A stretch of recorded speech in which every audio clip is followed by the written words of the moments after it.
High বন্ধুরা, তোমরা সবাই কেমন আছো? আজকে আমি বাড়িতে বানিয়েছি চাউমিন।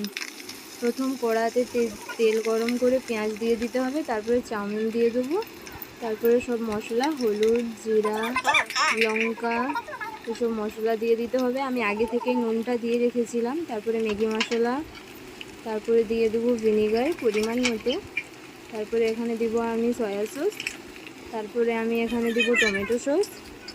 তারপরে এটাকে ভালোভাবে নেড়ে নিতে হবে। আমি আগে পরিমাণ মতো লবণ দিয়ে রেখেছিলাম। তারপরে ভালোভাবে নেড়ে নেব যাতে এতে টেস্টটা ভালোভাবে আসে। তারপরে চাউমিনের মশলা দিয়ে দেবো এতে, যাতে এর টেস্টটা ভালো হয়। দেখো, আমাদের চাউমিন রেডি হয়ে গেছে। আপনারাও বাড়িতে ট্রাই করে দেখতে পারেন রেসিপিটা। আমাদের তো খেয়ে খুবই দারুণ লাগলো, আপনারাও ট্রাই করুন।